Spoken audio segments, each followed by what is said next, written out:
नमस्कार, मी स्वामी षडाक्षरी.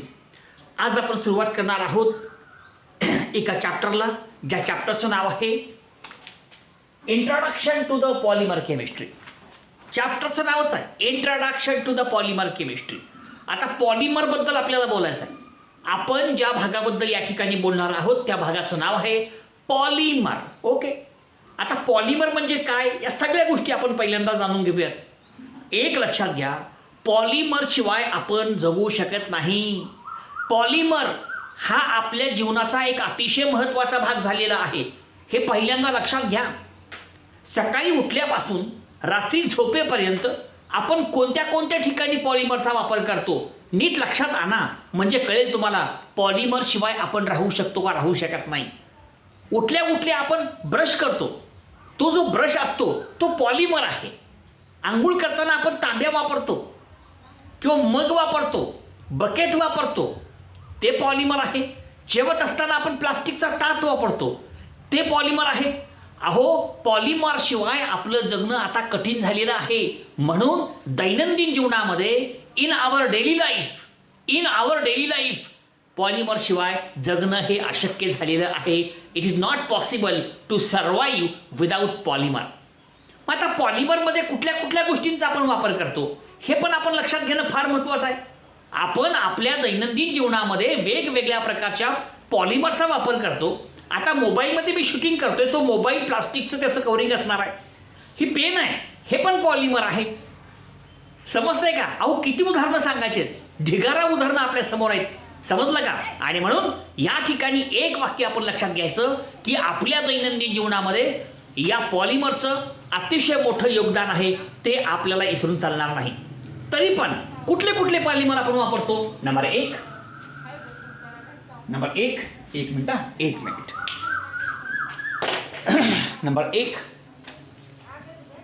Artificial fibres. आता फायबरचा मोठ्या प्रमाणामध्ये आपण वापर करतो. हे सगळे फायबर्स म्हणजे कोण आहे? पॉलिमर्स आहेत. जे आर्टिफिशियल फायबर्स आहेत हे सगळे फायबर्स कशामध्ये मोडतात? पॉलिमर्समध्ये मोडतात. आणि फायबरचा वापर कुठं कुठं आपण करतो तुम्हा सर्वांना माहीत आहे. त्याच्याबद्दल पुन्हा वेगळं सांगायची आवश्यकता नाही आहे. त्यानंतर प्लास्टिक आहे. आता प्लास्टिकचा वापर आपण कुठं कुठं करतो आपल्या सर्वांना माहीत आहे, पुन्हा वेगळं सांगायची आवश्यकता नाही आहे. फायबर्स आपल्याला माहीत आहे, प्लास्टिक आपल्याला माहीत आहे. आणि त्याचबरोबर इलास्टोमर्स कुठले कुठले आहेत? जे लवचिक आहेत ते सगळे इलास्टोमर्स आहेत. उदाहरणार्थ रबरी बटन आहे, रबरी आहे का, ते इलास्टोमरमध्ये मोडतं. मग अशा प्रकारचे जे रबरी असतील, इलास्टिक ज्याच्यामध्ये लवचिकता आहे, अशा प्रकारचे जे असतील त्या सगळ्याला इलास्टोमर्स असं म्हणायचं. तर अशा प्रकारे आर्टिफिशियल फायबर्स, प्लास्टिक आणि इलास्टोमर्स हे मुख्य पॉलिमर्स आहेत, ज्याचा आपण आपल्या दैनंदिन जीवनामध्ये वापर करतो. हे पहिल्यांदा त्या ठिकाणी आपण लक्षात घ्यायचं आहे. आता फुगे येते, लवचिक फुगे येते, मोठे मोठे. सो इलास्टोमर्स आहेत ते फुगे, म्हणजे इलास्टोमर्स. रबर्स जे असतात ते तुमचे टायर ट्यूब असतात, ट्यूब, ते इलास्टोमर्स आहेत. हे सगळे उदाहरणं इलास्टोमर्स, तुम्हाला सांगण्याची आवश्यकता नाही. एक लक्षात घ्या, तुमच्या दैनंदिन जीवनामध्ये आपण मोठ्या प्रमाणामध्ये या पॉलिमरचा वापर करतो. कुठले कुठले पॉलिमर्स आहेत? तर फायबर्स आहेत, प्लास्टिक आहे, इलास्टोमर्स आहेत. या सगळ्या पॉलिमरचा वापर आपण आपल्या दैनंदिन जीवनामध्ये करतो, हे पहिल्यांदा आपण लक्षात घ्या. अरे, लहान लेकरू का खाते? कॅन्डी, चॉकलेट खाते, आणि त्या चॉकलेटच्या भोवताली का असते? कव्हर असते, कव्हर झापलेलं, ते तुमचा पॉलिमर आहे. तिथून सुरुवात आहे. म्हणजे काय? हो का, ही काय आपली? ही कॅन्डी आहे, आणि ह्या कॅन्डीच्या वरती काय आहे? हो का, हे कव्हरिंग आहे. ही कॅन्डी, कळलं का? ही कॅन्डी, आणि हे जी आहे वरची covering, wrapping, that is also polymer. आणि म्हणून या ठिकाणी आपण लक्षात घ्यायचं आहे कुठून सुरुवात आहे. आणि एक लक्षात घ्या, आपण आपलं हृदयाचं ऑपरेशन करत असताना आर्टिफिशियल हार्ट वापरतो, आर्टिफिशियल हार्ट. आणि तो आर्टिफिशियल हार्ट तयार करण्यासाठी सुद्धा काय वापरतात? पॉलिमरचा वापर करतात. बघा, साध्या चॉकलेटच्या गोळीची रॅपिंग, कव्हरिंग तिथून तुमच्या हृदयापर्यंत प्रत्येक गोष्ट कशापासून बनलेली आहे, ह्या पॉलिमरपासून बनलेली आहे. आणि म्हणून या ठिकाणी एक वाक्य आपण लक्षात घ्यायचं आहे की कुठल्या कुठल्या गोष्टी आहे का. कॅन्डी रॅपर, ह्याला काय म्हणून आपण, कॅन्डी रॅपर म्हणजे तुमची जी गोळी असते, गोळी हे की नाही, चौकाची गोळी, त्याच्यावर काय असतंय, कवरिंग असते का, त्याला म्हणतात कॅन्डी रॅपर, ते पॉलिमर आहे. आणि आर्टिफिशियल हार्ट हे सुद्धा तुमचा पॉलिमर आहे. इथून इथंपासून ह्या सगळ्याच गोष्टी, प्रत्येक गोष्ट सांगायची गरज नाही, कशापासून बनलेली आहे, तर ती बनलेली आहे आपल्या पॉलिमरपासून. म्हणून पॉलिमरचा उपयोग कुठं कुठं आहे. पॉलिमर्स हे आर्टिफिशियल फायबर्स, प्लास्टिक, इलास्टोमर्स हे सगळे पॉलिमर्स आहेत आणि यांचा वापर आपण वेगवेगळ्या ठिकाणी करतो. मग उदाहरण सांगितले, सगळ्यात सोपं साधं सांगितलं, कॅन्डी रॅपरपासून आर्टिफिशियल हार्टपर्यंत प्रत्येक गोष्टीमध्ये आपल्याला या पॉलिमरचं अस्तित्व दिसून येतं. म्हणजे कुठं कुठं वापर त्याचा होतो, साध्या साध्या गोष्टीपासून हृदयापर्यंत प्रत्येक गोष्ट जवळपास ही तुमच्या पॉलिमरपासून बनलेली आहे. तर ह्या सगळ्या गोष्टी या ठिकाणी आपण लक्षात ठेवायच्या आहेत. ओके, पुढे आपण जाऊ.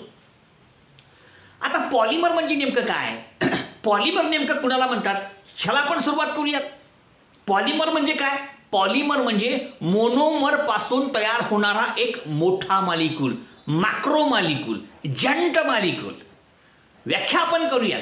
बाबा हा पॉलिमर आहे तरी कोण, पॉलिमर म्हणजे मोठा मालिक्यूल, राक्षस आहे, राक्षस, जंट मालिक्यूल आहे. मग तो शब्द प्रयोग या ठिकाणी आपण डिफाईन करूयात. इतके लिहून घ्या पहिल्यांदा.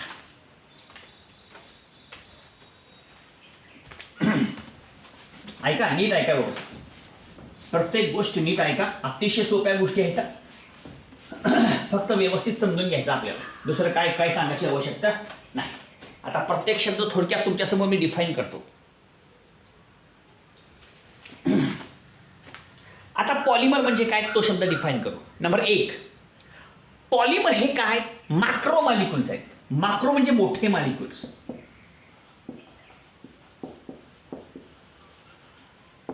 पॉलिमर्स हे कॉम्प्लेक्स आहे, कॉम्प्लेक्स हे जंट मालिक्यूल्स आहेत. बघा नीट ऐका, मी काय काय सांगतोय, प्रत्येक कन्सेप्ट तुम्ही समजून घ्या. पॉलिमर कुणाला म्हणावं, आणि पॉलिमर म्हणजे हा छोटा मालिक्यूल नाही, मोठा मालिक्यूल आहे, बडा मालिक्यूल है, इतना मोठा मालिक्यूल है, म्हणून त्याला म्हणतात तो कसा आहे, मॅक्रो मालिक्यूल आहे. मॅक्रो मोठा, मॅक्रो मोठा, मॅक्रो मोठा. अजून एक शब्द प्रयोग तुम्हाला माहिती आहे, मायक्रो, मायक्रो लहान, मायक्रो लहान, मॅक्रो मोठा, मॅक्रो मोठा, मॅक्रो मोठा है ना. मग त्या शब्दामध्ये फरक लक्षात घ्या तुम्ही. आपण म्हणलं मॅक्रो मालिक्यूल म्हणजे मोठा मालिक्यूल आहे, कॉम्प्लेक्स, गुंतागुंतीचा आहे. आता मोठा म्हणलं की गुंतागुंत वाढली. आणि जंट म्हणजेच मोठा जंट म्हणजे राक्षसावनी आहे, मोठा लार्ज मालिक्यूल आहे, जंट मालिक्यूल. आणि म्हणून लक्षात घ्या, polymers are complex, giant and macro molecules.